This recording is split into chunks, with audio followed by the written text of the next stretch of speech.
नमस्कार दोस्तों, स्वागत है आपका केबीएस पाठशाला में और अपन बात कर लेते हैं थर्ड ग्रेड शिक्षक भर्ती L2 संस्कृत शिक्षा विभाग की। आज संस्कृत शिक्षा विभाग ने जो है जारी कर दिया है आपका काउंसलिंग का शेड्यूल जारी कर दिया है कि किस डेट में आपको डीवी जाके करवाना है डॉक्यूमेंट वेरिफिकेशन। जो 2 गुणा विद्यार्थी हैं, जो अभ्यर्थी हैं, उनकी लिस्ट आपने अपलोड चैनल कर दी है, अपने चैनल पर अपलोड कर दी है टेलीग्राम चैनल पर। और अपन अब बात करेंगे इस वीडियो में, सिर्फ़ हम बात करेंगे, बहुत ज़रूरी है जो आपके लिए समझना, वो है कि कितने जो है सेट बनाने हैं आपको डॉक्यूमेंट के, कौन-कौन सा जो प्रपत्र है या प्रोफ़ार्मा है वो आपको सामान्य कागज़ पर बनाना है और कौन-कौन सा जो है विशेष कागज़ पर बनवाना है, जैसे कि स्टैम्प पेपर वगैरह पे, और किस सीक्वेंस में आपको जो सेट है वो तैयार करने हैं डॉक्यूमेंट वेरिफ़िकेशन के लिए। क्योंकि वहाँ जाके फिर आपको दिक्कत होती है, कोई डॉक्यूमेंट रह गया तो फिर उसके बाद में आपको वापस भेजते हैं, चक्कर काटने पड़ते हैं, अननेसेसरी आपको प्रॉब्लम क्रिएट होती है। इसलिए आप पहले ही इस वीडियो लास्ट तक देखना। हम पूरी 1 बाय 1 सारे डॉक्यूमेंट की डिटेल बताएँगे, कौन-सा डॉक्यूमेंट लगाना है, कौन-सा किस सीक्वेंस में लगाना है और किस तरीके से आपको सारी डिटेल जो है फिल करनी है। अपन सबसे पहले बात कर लेते हैं इसका वेन्यू जो रहने वाला है, वो आपको सब पता है होगा ही। अगर आप जयपुर रहे होंगे, लगभग सभी विद्यार्थी रहे ही होंगे। जयपुर में जो है आपका जो बिड़ला मंदिर मंदिर के पास में जो संस्कृत यूनिवर्सिटी है, राजकीय महाराज आचार्य संस्कृत महाविद्यालय जो है, गांधी सर्किल के पास में है। महात्मा गांधी रोड, गांधीनगर, जयपुर। बिड़ला मंदिर देखा ही होगा, उसके पास में ही जो है ये है यूनिवर्सिटी, संस्कृत यूनिवर्सिटी है। वहाँ पे आपका वेन्यू है और आपके जो डॉक्यूमेंट वेरिफिकेशन जो होना है, वो 21 तारीख से लेके 13 अगस्त के बीच में, 21 जुलाई से लेके 13 जुलाई के बीच में आपका होना है, ये आपको पता ही है। इन्होंने डेट मेंशन कर दी है। अपन बात करेंगे भाई इसकी मेन जो चीज़ है वो ये है, कंप्लीटली इसके बारे में अपन बात करेंगे कि भाई डॉक्यूमेंट वेरिफिकेशन के लिए क्या-क्या हमें जो है सबमिट करवाना है। सबसे पहले आप देख रहे हो, ये परफ़ॉर्मा है, ये सभी को भरना है और इस परफ़ॉर्मे के अकॉर्डिंग ही आपके जो डॉक्यूमेंट वेरिफ़िकेशन है वो रहेगा।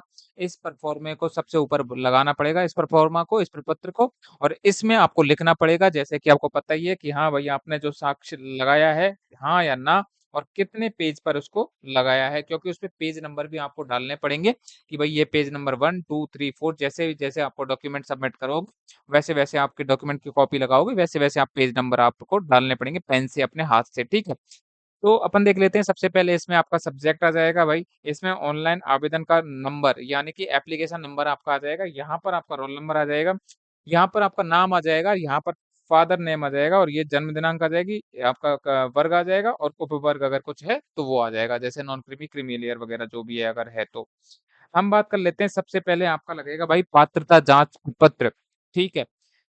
ये आपको लगा देना है और जिस सीक्वेंस में, सबसे मेन चीज़ ये है कि जिस सीक्वेंस में ये जो डॉक्यूमेंट है आपके दे रखे हैं इस प्रपत्र में, इस परफॉर्मा में, उस ही सीक्वेंस में आपको सारे डॉक्यूमेंट जमा करने हैं। उसी सीक्वेंस में आपको जो बंडल है, जो आपका सेट है वो तैयार करना है और मैं कहूँगा आप 2 सेट आप तैयार कीजिए, अपने जितने भी डॉक्यूमेंट हैं।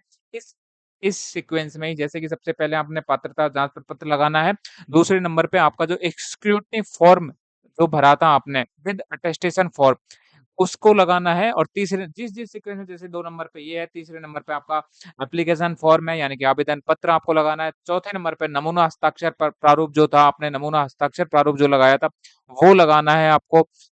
तो अपन देख लेते हैं, सबसे पहले ये आपको एक जो विशेष ध्यान रखने वाली बात थी वो यही थी कि इसी सीक्वेंस में आपको दबाना है और पेज नंबर आपको डालना है और यहाँ पर हाँ, अगर आपके पास में ये लगाया है तो हाँ, तो भाई हाँ लिख देना है। अगर कोई जो आपके लिए एप्लीकेबल नहीं है तो उसमें ना लिख देना है कि हाँ भाई ये नॉट एप्लीकेबल है या नहीं, हमने नहीं लगाया है ये।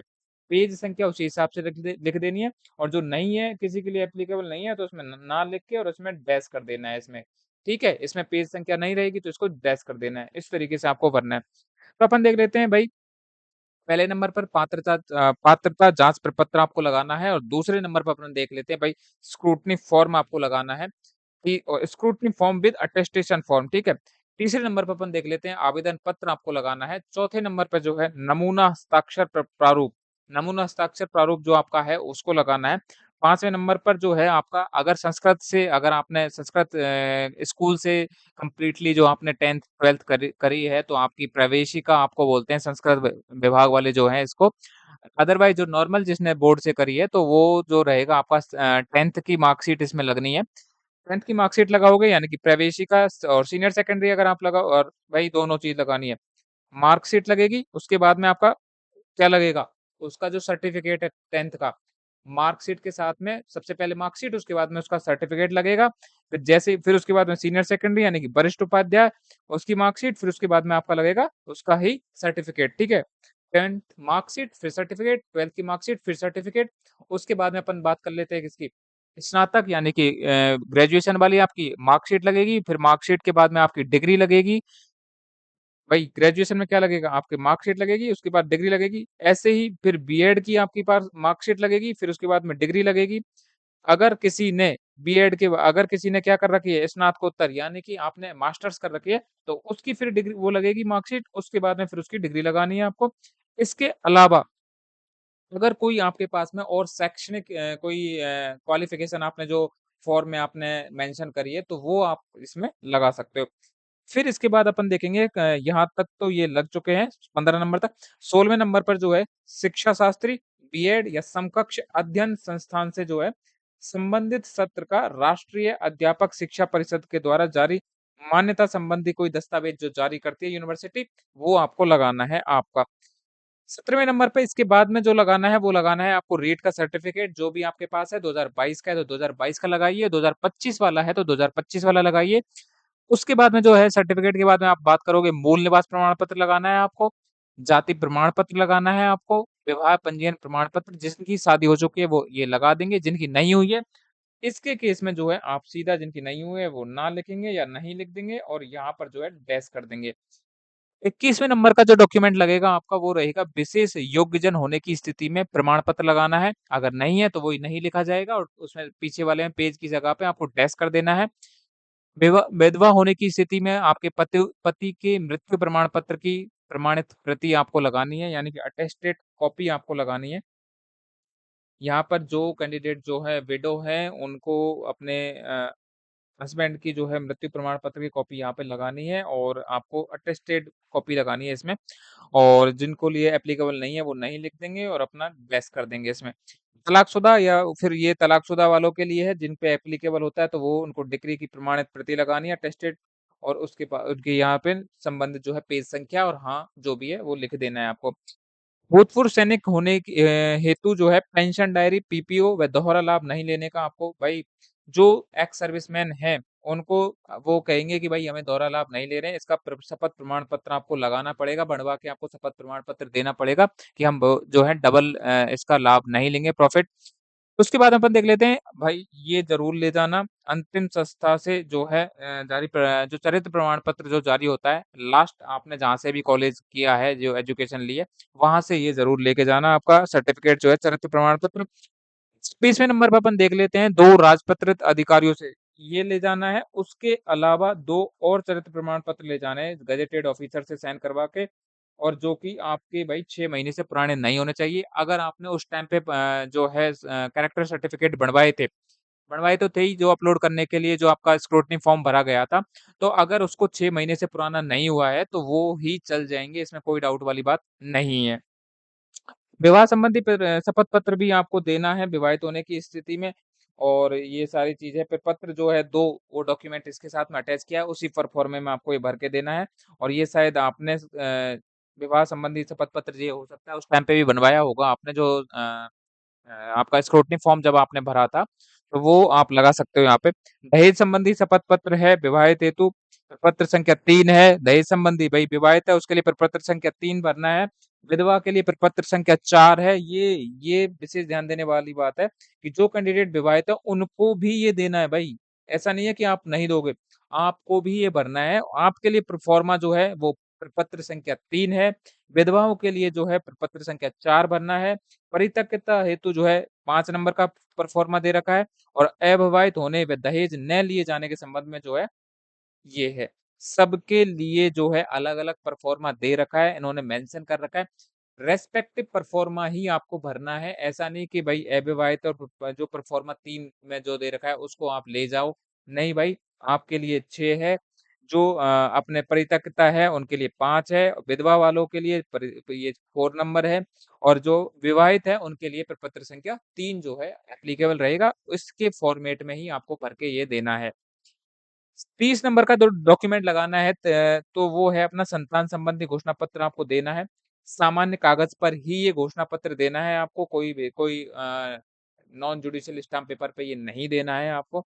राजपत्रित अधिकारी के द्वारा आपको प्रमाणित करवाना पड़ेगा और इसके लिए जो प्रपत्र है वो परफॉर्मा है वो 7 नंबर का है, सामान्य कागज़ पर। लेकिन ये जब आप दोगे भाई गज़ेटेड ऑफ़िसर से आपको प्रमाणित करवाना पड़ेगा, अटेस्टेड करवाना पड़ेगा, ये ध्यान रखना है इस बात का। स 31वां जो है आपका जो है संविधान से संबंधित जो है आपको स्वयं घोषणा पत्र या सामान्य कागज़ पर ही देना है और इसके लिए जो परफ़ॉर्मा है वो 8 नंबर का है, वो आपको भर के देना है। 32 नंबर अगर देख लेते हैं अपन, धूम्रपान नहीं करने का भी वचन पत्र आपको देना है, प्रोफ़ार्मा 9 आपको भर के देना है। इसमें ऐसा मेंशन नहीं किया है कि भई धूम्रपान करने के लिए आपको नॉन जुडिशियल स्टाम्प पेपर पे देना है या सामान्य कागज़ पर देना है। वैसे सामान्य कागज़ पर जो घोषणा पत्र आपको देने थे, उनके लिए इन्होंने स्पेशली मेंशन कर दिया है, तो मुझे लगता है ज़्यादातर बेहतर रहेगा आप उसको उसके ऊपर बनवा लें, स्टाम्प पेपर के ऊपर नॉन जुडिशियल स्टाम्प पेपर जो होता है, तो ज़्यादा बेहतर है। बाकी इन्होंने मेंशन नहीं किया है कि उसके ऊपर बनवाना है या नहीं बनवाना। खासकर जो सामान्य कागज़ पर जो बनवाने हैं उनके लिए इन्होंने स्पेशली लिखा है। तो मेरी अंडरस्टैंडिंग यहाँ तक है कि आप अगर इसको नॉन जुडिशियल स्टाम्प पेपर पर बनवा के ले जाओ तो ज़्यादा बेहतर है। बाकी आप लोग समझदार हो, आप अपने हिसाब से भी जो डिटेल्ड गाइडलाइन आपको जो ईमेल प्राप्त होगा, जो आपके पास में मेल या जो भी सूचना प्राप्त होगी उसमें साफ-साफ लिखा होगा इसके ऊपर भी, इस परफॉर्मा के ऊपर भी कि भई कैसे, किस तरीके से आपको जो है ये सबमिट करना है। ठीक है।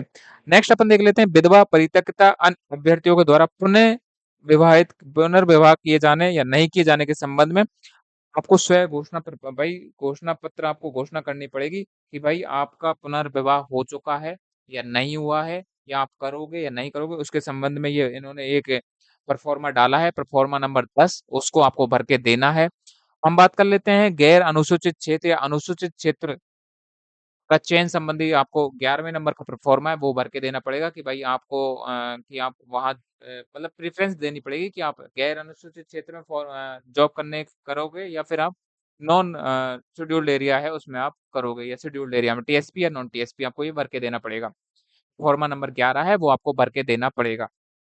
35 नंबर है जो कोई पहले से ही अगर कोई गवर्नमेंट जॉब में है तो उनको एनओसी वही सबमिट करनी पड़ेगी और 36वें नंबर पते का प्रमाण पत्र यानी कि आप आधार कार्ड या लाइसेंस या फिर राशन कार्ड कुछ भी जो डॉक्यूमेंट है ये पते से संबंधित एड्रेस प्रूफ जो है आपको इसमें लगाना है 36वें नंबर पे और 37वें नंबर पे इनके अलावा कोई भी और कोई डॉक्यूमेंट है इनके अलावा जितने भी ऊपर हैं लिस्टेड हैं इनके अलावा कोई भी अगर कोई और डॉक्यूमेंट है तो वो आपको जो है इसमें लगाना है।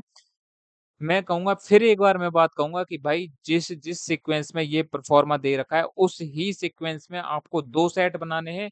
अटेस्टेड करवा लेना सारी फ़ोटोकॉपी, ओरिजिनल वाला तो आपको अलग से रखना ही है। उसके अलावा भी आपको 2 फ़ोटोकॉपी सेट बनाने हैं, सारे अटेस्टेड करने हैं जहाँ अटेस्टेड करने की ज़रूरत है और इस ही सीक्वेंस में आपको ये डॉक्यूमेंट जमा करने हैं और अपना टाइम और वेन्यू देखने के लिए आप वेन्यू तो आपने को बता ही दिया है, संस्कृत यूनिवर्सिटी है, गांधी सर्किल के पास है।